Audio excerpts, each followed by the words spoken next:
ओम श्री गणेशाय नमः। श्रीमत्स्य महापुराणे विमुक्त महात्म्ये नमः। पंचाशीत्यधिकशतमोऽध्याय। सूतुवाच अविमुक्ते महापुण्य चासित् का शुभदर्शना विस्मयं परं जगमुहुर्षगदग्धनीस्वना ऊर्जुस्ते हृष्टमनसा सकन्दं ब्रह्माविदां वरम् ब्राह्मणयो देवपुत्रस्त्वहं ब्राह्मणो ब्राह्मणा प्रिया ब्रह्महिष्टो ब्रह्मविद् ब्रह्मन्द्रो ब्रह्मलोककृत् ब्रह्माकृत ब्रह्मचारी त्वं ब्रह्मादिर्भावत्सला ब्रह्मतुल्योद्भवकारो ब्रह्मतुल्य नमोऽस्तु ते ऋष्यो भावितात्मान श्रुत्वेदं पावना महत् तत्त्वं तु परं ज्ञातं यज्ञात्वा मृत्मक्षुते स्वस्ति तेस्तु गमिष्यामो भूलोकं शङ्करालयं यत्रासो सर्वभूतात्मा स्थाणुभूतस्थितः प्रभुः सर्वलोकहितार्थाय तपसयुग्रे व्यवस्थिता संयोज्य योगनात्मानं रौद्रीं तु भूतस्तु आत्मतुल्यगुणैर्वृतः ततो ब्रह्मादिभिर्देवे सिदेक्ष परमर्षिभिः विज्ञप्तपरया भक्त्या त्वत्प्रसादात् गणेश्वर वस्तुमिच्छामन्यत्मविमुक्ते सुनिक्षिप्ता एवं गुणे तथा मर्त्या विमुक्ते वसन्ति ये धर्मशीला जित्क्रोधा निमार्माणयत इन्द्रिया ध्यानयोगपरासिद्धं गच्छन्ति परमाव्ययां योगिनो योगसिद्धाक्ष योगमोक्षप्रदं विभुम् उपासते भक्तियुक्ता गुहं देवं सनातनम् अविमुक्तं समासाध्य प्राप्तयोगान् महेश्वरात् सप्तब्रह्मा ऋष्यो नीता भवसायुज्यमागताः एतत्तु परमं क्षेत्रमविमुक्तं विदुर्बुधाः अप्रबुधा न पश्यन्ति भवमाया विमोहिता तेनैव चाभियनुज्ञातास्तनिष्ठास्तत्परायणा अविमुक्ते तनुत्यक्त्वा शान्ता योगगतिं गता स्थानां गुहां शमशानां सर्वेषामे तदुच्यते न हि योगाद्धृता मोक्ष प्राप्यते भुवि मानवे अविमुक्ते निवास्तव्य योगो मोक्ष सिद्धचिति एक एव प्रभावोऽस्ति क्षेत्रस्य परमेश्वरी अनेन जन्मनेवेः प्राप्यते गतिरुत्तमा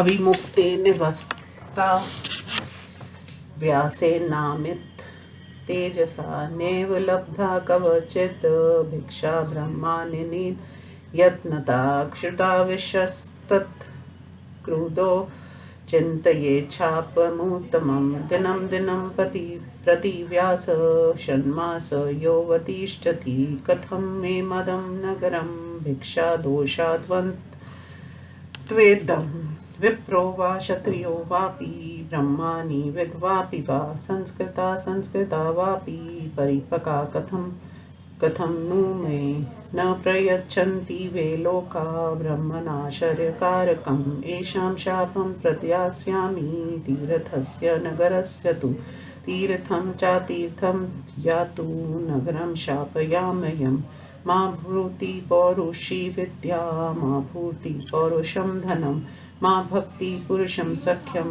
व्यासो वाराणसी शपन् अविमुक्ते निवसन्ता जनाना पुण्यकर्मणां विघ्नं सृजामि सर्वेषां येन सिद्धिर्विद्यते व्यासचितं तदा ज्ञात्वा देवदेव उमापति भीतस्तदा गौरीं तां प्रिया प्रश्भाषता शृणु देवी वचो माहां यादृशं प्रत्युपस्थितं कृष्णदैप्यानन् कोपाच्च चापं दातुं समुद्यता देवी उवाच किमर्थशब्दे क्रुधो व्यासकेन प्रकोपिता किं कृतं भगवन् सत्तस्य येन शापं प्रयच्छति। देवदेवोवाच अनेन सुत्पत्पस्तपं बहून् वर्षगणान् प्रिय मौनिना ध्यानयुक्तेन द्वादशाब्दं वरानने तथा क्षुता सुसञ्जाता भिक्षामटीतुमागता नैवास्य केनचित् भिक्षा ग्रासाद् धर्मपिभामिनी एवं भगवतः काल आसीत् क्षान्मासिको मुने तथा क्रोधा परितात्मा शापं दास्यति सोऽधुना श्यावनेश शपेतावदुपा यस्त्र चिन्तयाम कृष्णदेव्याननं व्यासं विधि नारायण प्रिये कोऽस्य शापान् बिभेति हापि साक्षात् पितामहः तदेवं दैवतं कुर्यात् दैवं चाप्यपदैवतम् आवां तु मानुषो भूत्वा गृहस्था विरवासिनो तस्य तृप्तिकरीं भिक्षां प्रयच्छावो वरानने एवमुक्ता ततो देवी देवेन शम्भुना तदा व्यासस्य दर्शनं दत्त्वा कृत्वा वेषं तु मानुषम् एहि भगवन् साधो भिक्षां गृहान् सतम् अस्मद्गृहः कदाचित् त्वं नागतोऽसि मामुने एतत् श्रुत्वा प्रतिप्रीतमना भिक्षां ग्रहीतुमागता भिक्षां दत्त्वा तु व्यासाय षड्रसाममृतोपमाम् अनास्वादितपूर्वा सा भक्षिता मुनिना तदा भिक्षां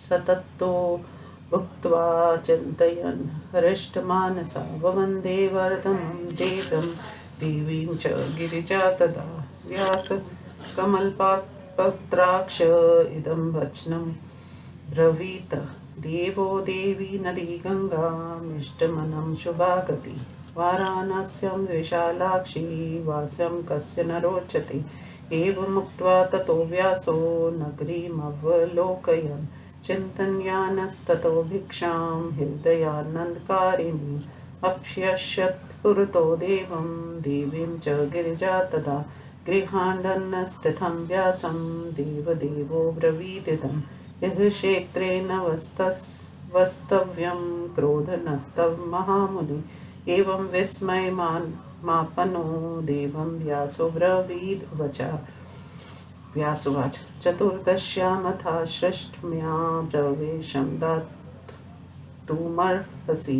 एवमस्त्यव्यत्यनुज्ञाय तत्रैवान्तर्धीयत न तद्गृहं न सा देवी न देवो ज्ञाति कवचित् एवं त्रैलोक्यविख्यात पुरा व्यासो महात्तपा ज्ञात्वा क्षेत्रगुणान् सर्वान् स्थितस्त सयैव पार्षता एवं व्यासं स्थितं ज्ञात्वा क्षेत्रं शंसन्ति पण्डिता अविमुक्तगुणान्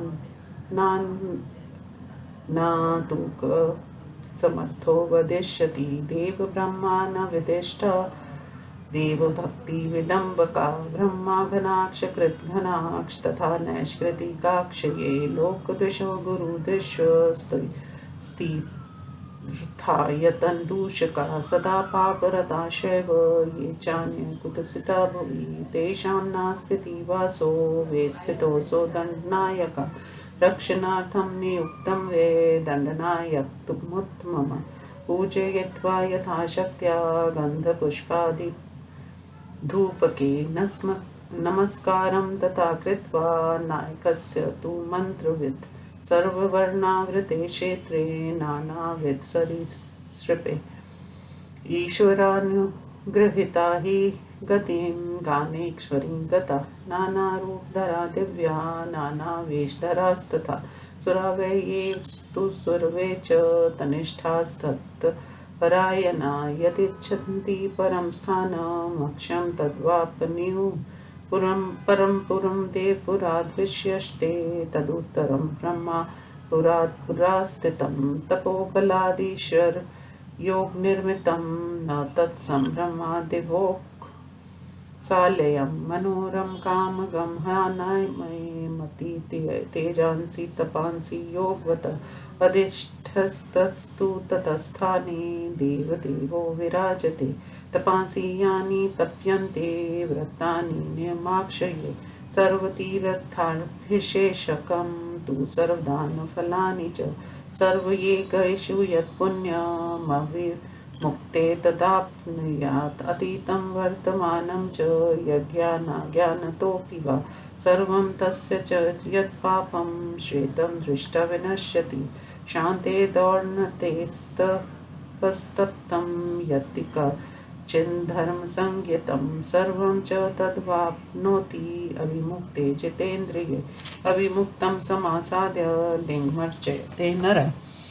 कल्पकोटिशतेषापि नास्ति तस्य पुनर्भवा अमराक्षसैव क्रीडन्ति भवसन्निधौ क्षेत्रतीर्थोपनिषद्वं विमुक्तं न संशय अविमुक्ते महादेव मर्चयन्ति सतुवन्ति वे सर्वपापी विनिर्मुक्तस्ते तिष्ठन्त यजरामरा सर्वकामाक्षये यज्ञा पुनरावृत्ति का स्मृता अविमुक्ते मृता ये च सर्वे हानिवर्तका ग्रहणशत्रुतराना कालेन पतनाद भयम् अविमुक्ते मृताना तु पतनं नैव विद्यते कल्पकोटिसहस्रस्तु कल्पकोटिशतैरपि न तेषां पुनरावृत्तिमृता ये क्षेत्र उत्तमे संसारसागरे घोरे ब्रह्मन्ता कालपर्ययात्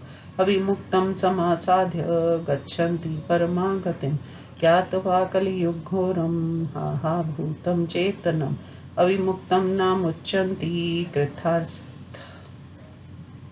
कृतार्थास्ते नरा भुवि अविमुक्तं प्रविष्टस्तु यदि गच्छेत् तथा पुनः तदा हसन्ति भूतानि अन्योन्ये कर्ताडने कामक्रोधेन लोभेन ग्रस्ता ये भुवि मानवा निष्क्रमन्ते नरा देवी दण्डायकमोहिता जप ध्यान विहीनाना ज्ञानवर्जितचेतसं ततो दुःखाना च गति वाराणसी नृणां तीर्थस्थाना पञ्चकं सार विश्वेशान् नन्दकानने दशाक्षमेघं लोलार्क केशवो बिन्दुमाधवा पंचमी तु महाश्रेष्ठा प्रोचयते मणिकर्णिका एभ्यस्तु तीर्थवैर्यक्ष वर्णयते हा विमुक्तकम् एक एव प्रभावोऽस्ति क्षेत्रस्य परमेश्वरी एकेन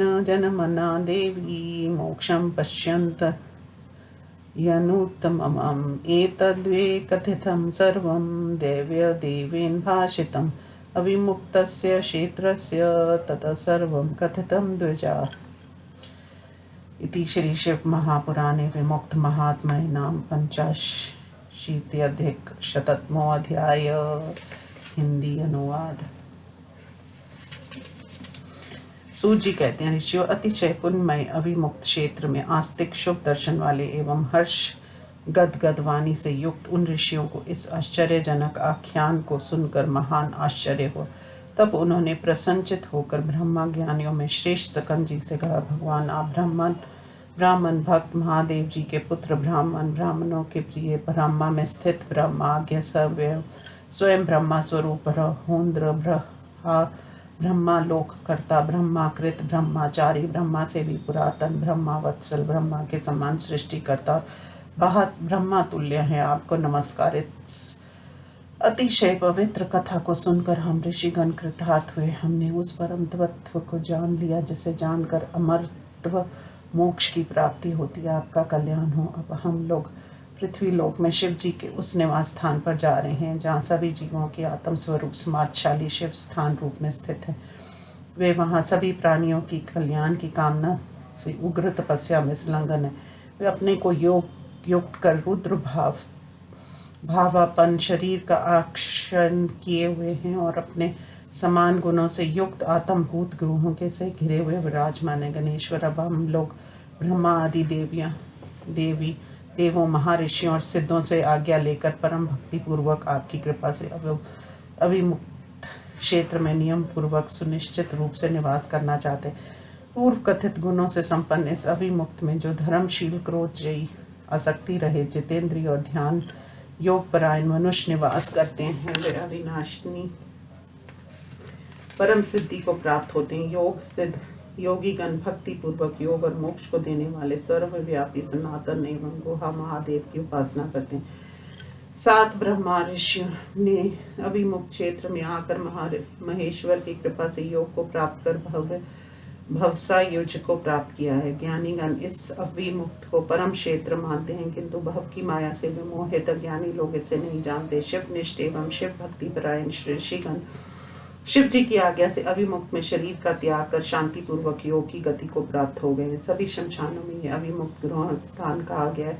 मनुष्य संसार में योग के बिना मोक्ष को नहीं प्राप्त कर सकते, किंतु अभिमुक्त में निवास करने वाले के लिए योग और मोक्ष दोनों ही सिद्ध हो जाते हैं। परमेश्वरी इस अभिमुक्त क्षेत्र का एक ही प्रभाव है कि इस जीव जन्म में और यही उत्तम गति को प्राप्त किया जा सकता।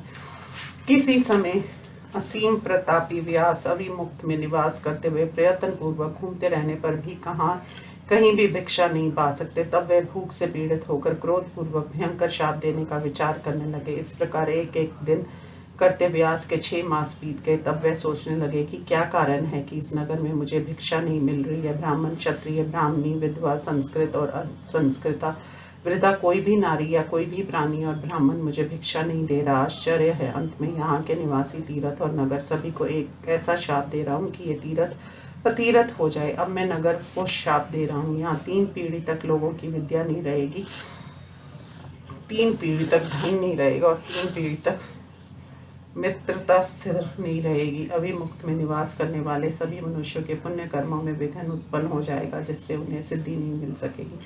उस समय देव उमापति व्यास के हृदय को जानकर भयभीत हो गए। तब वे अपनी प्रिय गौरी से बोले, देवी, इस नगर में जैसी घटना घटित होने वाली है वह कह रहा हूँ, मेरी बात सुनो। श्री कृष्ण देव पायन क्रोधवश शाप देने के लिए उद्यत हो गए। देवी ने पूछा, भगवान व्यास जी क्रोध होकर शाप देने के लिए क्यों उद्यत है? वे किसके द्वारा क्रोध किए गए हैं? उनका क्या अप्रिय कर दिया गया जिससे वे शाप दे रहे? देवाधिदेव महादेव ने कहा, प्रिय व्यास जी ने अनेक वर्षों तक कठोर तपस्या की। वरान ने ये मौन धारण कर ध्यान परायण हो 12 वर्षों तक तपस्या में लीन रहे। तदंतर भूख लगने पर यह भिक्षा मांगने के लिए यहाँ आए हैं, किंतु भामिनी किसी ने इन्हें आधा ग्रास भी भिक्षा नहीं दिया। इस प्रकार भगवान व्यास मुनि के 6 महीने बीत गए। इसी कारण इस समय ये क्रोध से अभिभूत होकर शाप देने को उद्यत हो गए हैं। प्रिय कृष्ण दैवपायन व्यास को साक्षात नारायण समझो। अंत जब तक ये शाप नहीं दे देते तभी तक इस विषय में कोई उपाय सोच लो। कौन है जो इसके शाप से नहीं डरता, चाहे वह साक्षात ब्रह्मा ही क्यों ना हो।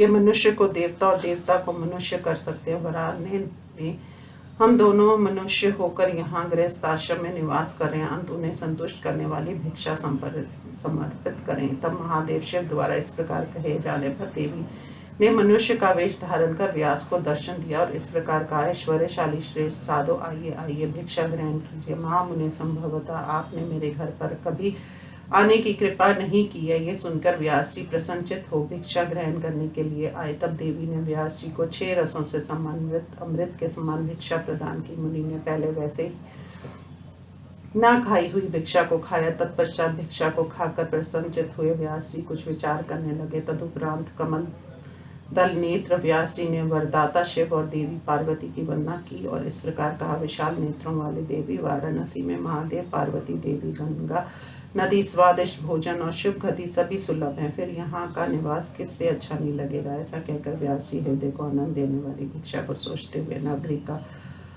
अवलोकन करते हुए घूमने लगे। तदंतर उन्होंने महादेव और देवी पार्वती को अपने समक्ष उपस्थित देखा। तब देवाधिदेव महादेव ने घर के आंगन में अवस्थित व्यास से कहा, महामुने, आप अतिशय क्रोधी स्वभाव के हैं। अंत आपको इस क्षेत्र में निवास नहीं करना चाहिए। यह सुनकर व्यास जी आश्चर्यचकित हो गए। महादेव जी से इस प्रकार बोले। व्यास जी ने कहा, भगवान, चतुर्दशी और अष्टमी को मुझे यहाँ निवास करने की अनुमति दीजिए। अच्छा, ऐसा ही हो। यूं अनुमति देकर शिव जी वहाँ अंतर ध्यान हो गए। फिर तो वहाँ ना कोई घर था, ना वह देवी थी, ना महादेवी थे। वे कहाँ चले गए कुछ भी समझ में नहीं आया। प्राचीन काल में इस प्रकार तीनों लोकों में विख्यात महातपस्वी व्यास इस क्षेत्र में के सभी गुणों को जानकर उसी के पास गंगा जी के पूर्व तट पर दक्षिण की ओर निवास करने लगे। इस प्रकार व्यास को वांछित जानकर पंडितगण इस क्षेत्र की प्रशंसा करते हैं। अविमुक्त क्षेत्र के सभी गुणों का वर्णन करने में कौन समर्थ हो सकता है? देवता और ब्राह्मण से विद्वेष करने वाले, देव भक्ति की विडंबना करने वाले, ब्राह्मणों की हत्या करने वाले, किए हुए अपकार को ना मानने वाले, निचेष्ट, अकर्मण्य, लोकद्वेषी, गुरुद्वेषी, तीर्थ स्थानों को दूषित करने वाले, सदा पाप में रत तथा इनके अतिरिक्त जो निश्चित कर्मों के आचरण करने वाले, उन सब के लिए यही स्थान नहीं है, क्योंकि यहाँ दंडनायक अवस्थित है। यहाँ श्रेष्ठ दंडनायक को इसकी रक्षा के लिए नियुक्त किया गया। सभी वर्णाश्रमियों तथा अनेक प्रकार के जंतुओं से भरे हुए इस क्षेत्र में नायक के परमार्श से यथा शक्ति गंध, पुष्प, धूप आदि से पूजन करने के पश्चात उन्हें नमस्कार करके ईश्वर के अनुग्रह से बहुत से लोग अनेकश्वर की गति को प्राप्त हो गए।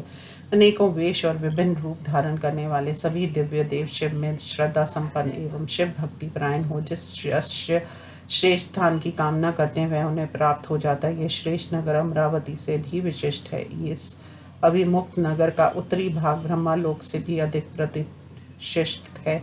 ये शिव जी के तपोबल और उनकी योग महिमा से निर्मित है। अंत इसके समान ब्रह्मालोक तथा स्वर्ग भी नहीं है। यहाँ ये मनोरम अभिलाषा को पूर्ण करने वाला, रोग रहित, तेज और तपस्या से परे तथा योग युक्त है। इस अभिमुक्त क्षेत्र में देवाधिदेव शंकर सदा विराजमान रहते हैं। जो लोग सभी प्रकार के तप, व्रत, नियम, संपूर्ण तीर्थों में स्नान, सभी प्रकार के दान और सभी प्रकार के यज्ञानुष्ठान से जो पुण्य प्राप्त करते हैं वे अभिमुक्त नगर में प्राप्त हो जाता है। अतीत या वर्तमान में ज्ञान से या अज्ञान से किए गए उनके सभी पाप क्षेत्र दर्शन मात्र से विनष्ट हो जाते हैं। अपनी इंद्रियों को वश में रखकर शांत चित्त से की गई तपस्या एवं विविध कर्मों के आचरण से जो फल मिलते हैं वह सभी अभिमुक्त नगर में जितेंद्रियों को प्राप्त हो जाता है। जो मनुष्य अभिमुक्त नगर में आकर शिवलिंग की पूजा करता है उसका सैकड़ों करोड़ कल्पों में भी जन्म नहीं होता। ऐसे लोग अमर और नक्षर रूप में शिव के समीप क्रीड़ा करते हैं। ये अभिमुक्त नगर अन्य स्थानों और तीर्थों का प्रकाशवंती स्वरूप है, इसमें संदेह नहीं है। जो अभिमुक्त नगर में महादेव की पूजा और स्तुति करते हैं वे सभी पापों से विनिर्मुक्त होकर अजर अमर हो जाते हैं। सभी कामनाओं को पूर्ण करने वाला जो यज्ञ है वह सभी पुण्य जन प्रदान करने वाला है, किंतु जो अभिमुक्त नगर में शरीर का त्याग करते हैं उनका संसार में पुण्य आगमन नहीं होता।